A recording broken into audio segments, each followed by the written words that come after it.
어떤 거 하면 될까요? 일단 씻으면 되고 그 다음에 내가 토마토 저기 자를 테니까 요 자르시면 될 것 같아요. 원정대원들이 주방에서 팔을 걷어붙인 이유가 궁금한데요. 제이미가 여기서 자르는 게 나을 것 같은데 여기서 토마토 좀 이따 주면은 그냥 자르면 될 것 같아요. 내가 이거 씻어줄 테니까. 한 청년이 다니엘에게 관심이 많나 봅니다. 장애인과 비장애인이 함께 생활하는 이곳은 독일 개신교 봉사기구인 디아코니아에서 운영하는 시설입니다. 이 점심 식사에 누구든지 와서 자원봉사로 참여를 하고 어떤 교회든지 또는 장애인이든 비장애인이든 상관없이 함께 모여서 식사할 수 있는 그런 장소로 지금 활용을 하고 있다고 그래요. 그래서 참 제가 감명 깊게 들은 건 뭐냐면 이곳에 지금 목표가 하나 있는데 장애인이든 비장애든 구분이 없는 사회를 꿈꾸고 있다는 게 저한테는 굉장히 감명적입니다. 산업화 이후 빈부격차가 심해지자 독일 개신교는 디아코니아라는 시스템을 구축해 독일 사회를 섬겨왔습니다. 루터의 정신을 이어받은 비에른 목사의 이 선언이 디아코니아 운동의 효시가 되었습니다.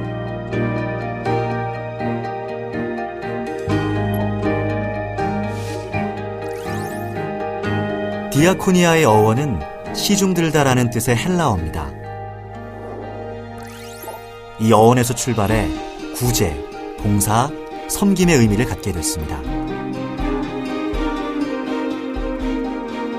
200여 년간 이어온 독일 디아코니아 운동은 지금도 독일 사회를 지탱하는 안전망 같은 역할을 하고 있습니다. 그 바탕에는 루터의 종교개혁 사상이 있습니다. 중세시대, 이웃을 섬기는 초대교회의 정신이 사라졌고 루터는 이를 되살리려 했습니다. 이웃을 돕는 것이 개신교의 성도들의 가장 중요한 사명이라고 여겼기 때문입니다. 이 전통을 이어받은 독일교회는 나아가 디아코니아가 교회의 본질이라고 규정했고 교회법 1조에서 교회의 가장 중요한 사명이라 선언했습니다. 그 결과 3,000여 개의 디아코니아 센터가 세워졌고 독일 개신교는 독일 사회를 지탱하는 힘이 되었습니다. 디아코니아를 통해 값없이 나누는 사랑의 공동체가 독일 교회의 지향점이 된 것입니다.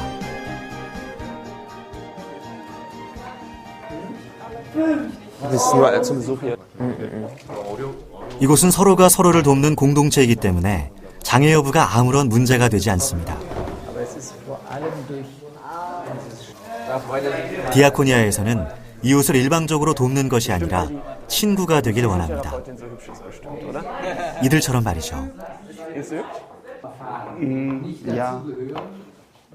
예를 들어서 남이 부족함이 있고 내가 여유가 있는 경우에는 제가 그 남을 도와주지 않으면 도둑질이라.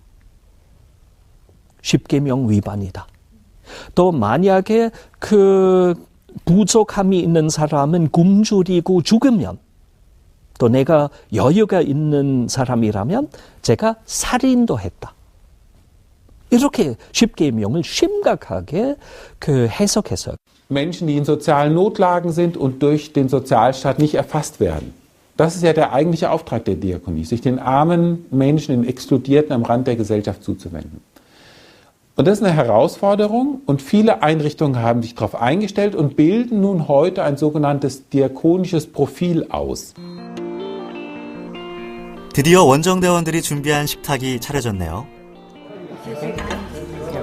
목사님 어떤 거 드리겠어요? 하나의 식탁에 난민, 노숙인, 알코올 중독자, 장애인, 그리고 봉사자들까지 모두가 가족처럼 둘러앉았습니다.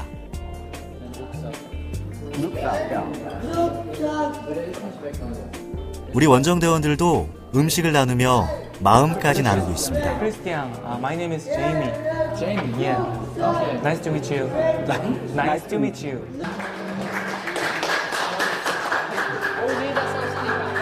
헤어지려는 순간 아쉬움이 컸나 봅니다. 예수님이 하신 대로 조건 없이 사랑을 나누면 이렇게 쉽게 마음이 열리기도 하나 봅니다. 릴스 보면서 얼굴이 웃고 있더라고요. 미소가 지어져 있으니까 이런 의도로 왔구나. 그리고 이제 뽀뽀도 해줬잖아요. 그래서 참 고마웠어요. 참 좀 마음을 움직이는 그런 순간이었던 것 같아요.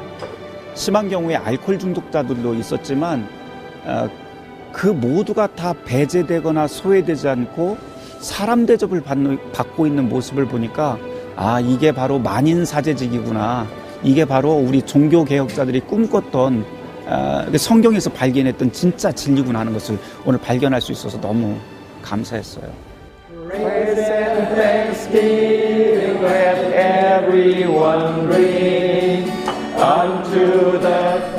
일회적 이벤트나 시혜적인 봉사로는 진정한 친구가 될 수 없습니다. 이렇게 꾸준히 일상에서 이웃사랑을 실천하는 독일교회의 디아코니아 정신은 교회 밖 독일 사회까지 변화시켰습니다.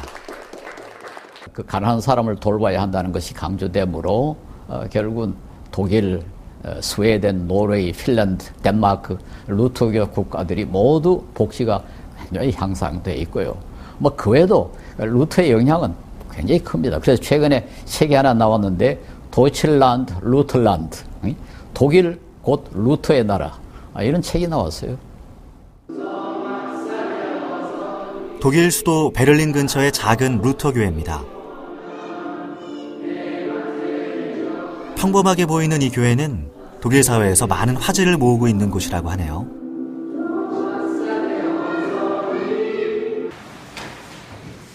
오늘은 특별한 기쁨과 감격이 있는 날입니다. 죽음의 고비를 넘어온 난민 성도들이 세례를 받는 날이기 때문입니다. 왜 이 교회는 이슬람 난민을 받아들였을까요? 그들에게 복음을 전하기 위해서일까요? And when we spread the gospel, you cannot separate Christian love from preaching the gospel. Both has to come together, and that's what we simply do. When we see that those people are in need, of course we want to help them, that their needs are satisfied as well.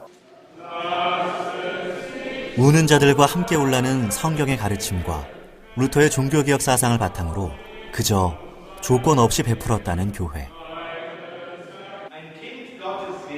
그러자 대부분 이슬람교되었던 난민들의 마음이 움직였고 먼저 개종을 요청하기 시작했습니다.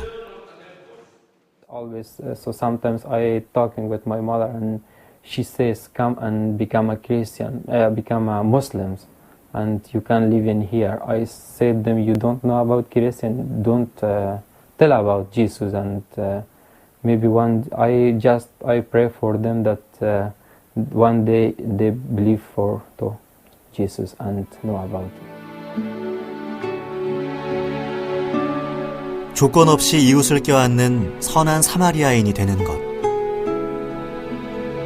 구원의 은혜를 값없이 받은 우리들의 사명입니다. 그 사명을 감당하다 보면 주님이 주시는 기쁨이 뒤따르게 마련입니다. It's a real big blessing. And of course it's a challenge as well, but more a challenge because the tasks are so many that of course we have to work a lot here, but it is a wonderful work, and I think that in general these Christian refugees are a great blessing for Germany in general. 이런 독일 교회의 모습을 보며 기적과도 같은 부흥을 이뤘던 한국 교회의 오늘을 돌아봅니다. 물론 돈이 전부는 아닙니다. 하지만 헌금의 현 주소를 들여다보면 한국 교회가 어디로 향하는지 보입니다. 가장 최근에 조사된 헌금 관련 통계입니다.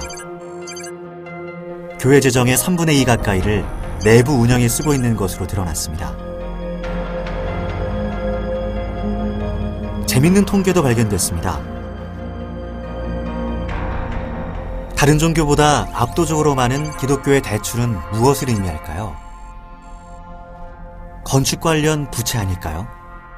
우리는 아직까지도 교회가 그 누리는 사치에 비하면 너무 이 구제가 적습니다.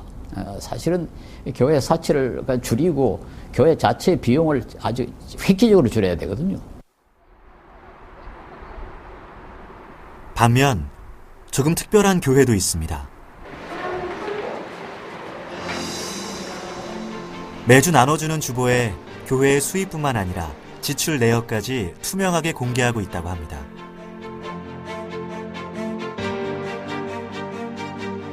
공개된 헌금 사용 내역은 우리를 흥미롭게 합니다. 이 교회는 헌금의 절반 가까이를 외부와 나누고 있습니다. 루터가 강조했듯이 헌금을 쌓아두지 않고 교회 밖 이웃에게 쓰려고 노력하고 있다는 뜻이겠죠.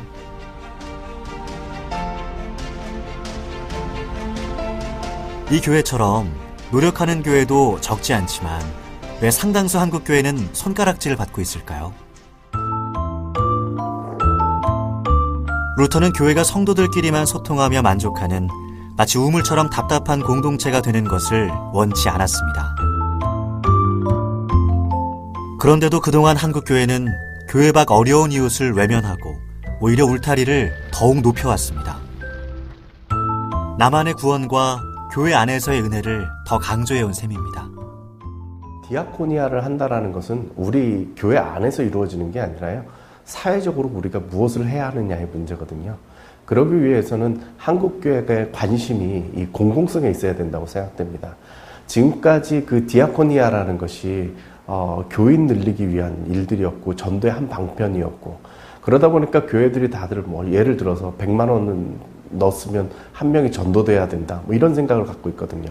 그게 아니라 정말 이 사회가 하나님 나라에 이루어지기 위해서 이 사회를 어떻게 변화시키고 우리가 어떻게 봉사할 것이냐에 대한 관심을 가지고요, 정말 베푸는 마음으로 하나님 나라를 우리가 이루어간다는 마음으로 해야 될 것 같아요. 말씀에 확신이 있다면 이제 교회의 울타리를 낮추고 사회로 나아가 말씀을 실천하며 살아가야 합니다. 그것이 우리가 이어가야 할 참된 종교개혁의 유산 중 하나입니다. 우리는 언제나 이웃 앞에 서 있어요.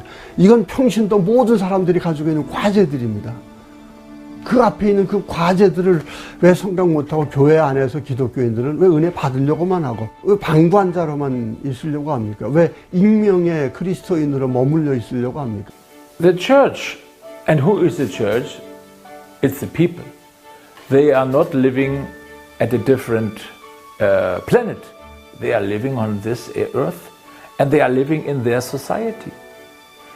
So therefore, you can't live as an individual and not looking around you. And Jesus said, what you have done, one of these most small members of society, you have done it for me. And this is, so to say, the encouragement to us to look around how others are living and take the responsibility to share what we are able to share with them.